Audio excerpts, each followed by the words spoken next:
Good morning, everyone. How are you today? My name is Bolande Enang, and I am your facilitator for this Study Skills and Techniques workshop. Here, I hope you are too. And how are you doing? I'd like to know what your expectations are from today's workshop. I trust that it will be a fun. This workshop is about a lifestyle. And it's not a gimmick to teach you how to cram information. No, not at all. In fact, there are techniques and patterns of behavior that enables a good student become a great one. And those are the things we're going to be talking about today. I would like you to know that one of the most fantastic resources I've come across in my research around study skills is what this particular workshop is based on. And it's a resource, which is a book called The College Success Cheat Sheet by Jonathan Lee Davidson. I have found this to be a profoundly amazing resource. I've got the link at the end of this workshop. I hope it will be phenomenal. All right, I'd like to ask you a question.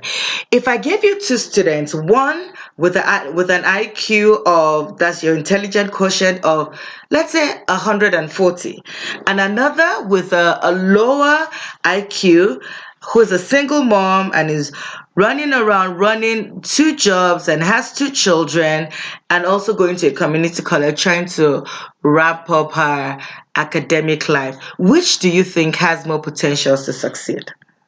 The one with a higher IQ or the seemingly disadvantaged one? Okay, I can tell you what the answer is. I'm sure you thought it was the first guy. No, it's probably the second woman because she's got desire and determination. I mean, why would somebody in that kind of situation or phase or season in life go ahead and want to do more with their academics? It's the power of desire and determination. And these are the qualities of the best students. They're the ones who have a desire and a determination to learn. They perceive that there is value in learning. And guess what? They learn to love the learning process. They may not necessarily enjoy what they're doing, but they love what we call the learning process. Be acquired. How? That's what we're going to delve in today. So join me. How does the brain work? Two very super important and I found very fun techniques that you can use and will ramp up your academic life and actually make it more enjoyable, less stressful, and you will be truly educated. Have a good thinking ability. One is the spacing effects and the vein. What do I mean by the spacing effect? Did you know that many students they struggle because they're working against the way their brain wants to learn? Are you serious, Bola? Yes, I am. Truly, there is a way the brain wants to learn. Now, let's look at this. Why would I say there's a way the brain wants to learn? Because there is. Multiple exposures with time or space between exposures allow your brain develop strong connections. Did you see the word allow and develop? It's an action word. What are you going to do to allow your brain learn and develop strong connections? Did you know when you have new information, it's like moving into a new neighborhood and you've got a neighbor and you want to say, hi, my name is so in my case, my name is Bolale Enang and I'm here to visit you. The neighbor is suspicious, opens their door just slightly, just to look at you and they're like, oh, welcome, slams the door. First exposure. Next day you come back. Hello, I was the neighbor who came yesterday. I just wanted to ask you, how does the meter work in this complex? The neighbor says something, and then, oh, you have a book. Wow, I've read that book. It's fantastic. Really? Oh, I like reading. Oh, have you read? No, I haven't. And then the neighbor says, good night, closes the door. Second exposure. Third day, you come back. Hi, you remember me? The neighbor's like, of course I do. Oh, I got the book for you. Have you read this one? This is a sequel to that. Oh, really? Please come in. Third exposure. That is how our brain sort of works. Our brains record information in neurons. That means it files new information with related information by building connection between neurons. You see what the new neighbor did? Connected with the other neighbor by saying, I've got a book, the sequel to the book you're holding. And then the neighbor opens the door. It's the same thing. Our brains don't take kindly to strangers. The first impression is usually weak. Guys, your brain doesn't fall in love with you at first sight. You've got to work it. So your first exposure cannot be firm enough for perfect. And why do we study? We want to put information into our system, into our brains, and make sure it's retained so you can recall it when you decide with the least resistance possible. So get the information into your head. How? First thing, 3 big, beautiful steps. Read, listen, review. Okay, read the assigned chapters before class and any other reading before you go to a class or a lecture or a teaching. The first reading gives you the first overview of the information. First exposure. Remember, first time you say hi to your neighbor. Second exposure, listen to the lecture and take good notes. May I say, when you're reading the first time, don't take notes, just write down questions. Read through the entire chapter. Then go to class and listen. Take very good notes to reinforce the information you already had when you read the first time. And that helps you develop more neural connections. And then when you get back, review your lecture notes. These are the jottings you made on the same day. And that gives you your third spaced exposure. When you have these 3, it actually retains information in your brain. Don't forget the neighbor. Neighbor didn't love you, but certainly there seems to now be some, look at my love, developing. Now, that's spacing. You need to give your brain enough time between your readings. So the first exposure, space. Next day, go to class, space. Even read the notes, space. It's called spaced exposures. Now we get into surveying. Paula, how do you expect me to read the entire chapter? I can show you how. Read the entire chapter the day before the class will be discussed, where the day before the information will be discussed in class, but read it very quickly. Take it in. Just take it in completely, quickly. All right?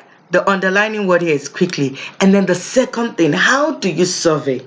Read quickly, first one. Second, how do you survey? By looking at the topic sentence. The italicized words. You know those words? Exactly. The bold words, the words in captions and photos, the definitions, the bulleted words, the ones in lists, the underlined text, the graphs, the boxes, those ones are important. So, guys, you survey by looking at the topic sentence. The topic sentence is always the first line of a paragraph. That is the main idea that your teacher or lecturer. Then if something looks important, underline the first word.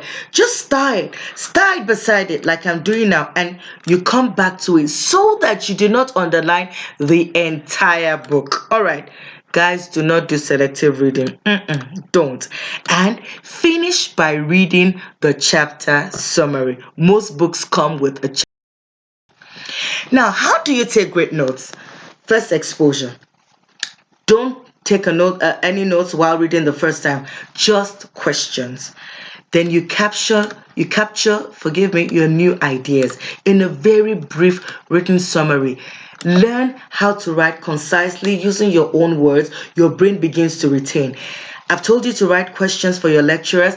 Then you capture the things that you do not really know. You know, there are things that you're like, this one I don't know. I'm going to underline.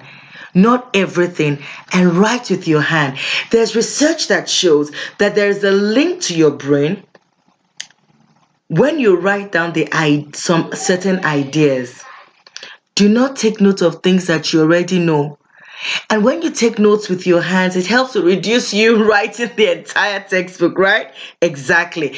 And most importantly, reduces online distractions. So by the time you're using your computer, you go on Facebook, that doesn't help you. Now, the next thing I'd like to highlight, build your knowledge base. Read wide, read far. Building connections to a knowledge base goes back to the spacing effect. Listen, knowledge attaches to each other. Your current frame of reference, what you know, will be linked to the new thing that you're bringing in. For example, you just read in a sports magazine how certain food, some athletes eat them and it helps them in running very well, helps their bones. You're wondering, really? And then you go to class 2 days later and the lecturer is talking, or your teacher is talking to you about biology and how calcium helps the bones and the way it actually works. You are able to link, oh wow, I read that in a sports magazine, and now in my biology class I'm actually learning how it works. That's the science of life. Helps you to connect. When you build your knowledge base, you are able to connect things with each other. Guys, please read wide, read far. I cannot emphasize that. Now, associations. I'm very good with birthdays. How? I link people's birthdays with what I already know. For example, my birthday is April 7th. I know a friend of mine whose birthday is um March 7th, Femi. It's 7. Oh, then I note it. I remember. I know another one, May 7. It's another 7, Judy. I remember. Then August 7, I have a number of friends. I remember. My brother was born March 8th, his son July 8th. My other brother, January 20th, his son July 20th. I could never forget their birthdays. I've linked those pieces of information together. So always link, make associations with what you know, what you know with what you have not known before now. Mnemonics. An example of this is the first element of a periodic table. Happy Henry likes bears but could not obtain 4 nuts. It corresponds with the first 10 elements of the periodic table. Hydrogen links with Harry, Henry, helium, lithium, like, bears, beryllium. You get it? Exactly. And you'll find more and more of this, or make your own up. Maybe you're poetic and you didn't even realize that you've got that power. Do it for yourself. Make sure you can do those things. Link and make mnemonics. Also, acronyms. I remember my brother liked a girl and she didn't like him and wrote a stinker back and insulted him with the first letter of his name. Oh my gosh. Spelled his name and insulted, and we never forgot in my family, made a dance with it. Funny, but it worked. Now, active tips of effective lifestyle of study. Remember, it's a lifestyle. Find a quiet place, focus. Have a dedicated place to study. Make sure all distractions are gone. Close your phones. Ask questions. Take breaks after a protected period of reading. So, for example, after 15 minutes, your concentration span dips. Take a 5 to 10 minutes break. It jacks up your brain again and you're able to actually carry on. Where there are technical subjects and you need help to solve things like complex formulas, look for help. Look for help. Study hard, guys. Studying hard is actually reading. Remember what I told you the first time? Read, go to class, listen, write good notes, review. Okay. Eat right. Nutrition is important for your brain. Even pregnant moms are told to eat well because the food they're eating helps to develop the brain of their fetus. Sleep well. There is power in sleeping well. Your brain actually kicks off a hormone called melatonin. And that one helps you to have a long retainership of information. That comes in, can you believe it, during what we call the REM, rapid eye movement sleep that your body needs. And that happens just before midnight. So go to bed before midnight. Early to bed, early to rise makes a man healthy, wealthy, and wise, man, woman, boy, or girl, always go to class, pay attention. Awesome notes. Guys, prayer works. God is happy to help you learn everything you need to know. He is the fountain of all wisdom. Love what you do, even if you don't like it. Fake it till you make it, and then repeat the process. We're nearing the end. Preparation is the secret of success. There are no two ways around it. At least 95% of it, and then I'll tell you what happened. Percent. Okay. So let's prepare for your exam or test. Critical. Start reviewing for the exam at least a week before the day. Do not cram on the day of the exam or the night before. It doesn't work. People have gone blank. You know why? Because the information was not retained. You need 5 to 7 new space exposures to everything that can possibly show up, okay, to help you master the material. So you've taken your great notes, right? For topic by topic by topic. Now it's time for the test or exam. You lump it all together and then you give yourself 20 to 30 minutes per subject per day for a week. You expose yourself again to those notes. Guys, your brain will retain it. So remember the first 3 exposures. You read before class, you listen in class, you take notes, then you read your notes before you sleep. Your brain then reinforces all that you have learned, and before exam you review a week before. Day 1, day 2, day 3, day 4. Don't cram everything on one day. Your brain cannot take it. So leave several hours or a full day between each exposure and then try what works for you. Guys, the more you read, the quicker you are able to read and the quicker you are able to learn. The secret for tests is preparing. Now, just before the D-Day, what's the other 5%? Get plenty of sleep before the exam. Wake up, do a quick review, then do something that relaxes you before you go in. And once you're in the exam room, don't be tense by reading something you didn't know before. Just relax so you can recall what you did not know. Now, you are in the exam hall. Start with the easiest question. It helps your brain think, I got this. Let your brain get used to victory. Now, if there is time, go through all the questions so that your brain starts working subconsciously on the answers for the hardest ones. And then you also find where's the highest point for questions, the one that has the highest points, so that you do not miss it out. If there's not enough time, just skim through and start working. Always on first. Any question you can't answer, just go. Keep going. Skip it. You'll be able to go right back to it. All right. First impression of your simple questions such as true or false, yes or no. Your first impression, leave it as that. Don't second guess yourself. No. And if you have extra time to recheck your essays, your data entry, all of those things. And guys, you can elaborate as much as possible. For all the essay questions, those especially that have sub questions, make a simple outline. Make the answer your topic sentence for each of the paragraphs of your answer, okay? Write an introduction, a paragraph to address each subtopic, voila, done. Remember, your essays can always be expanded or tightened. Now, guys, review only things you absolutely have to. Don't do anything that makes you tense.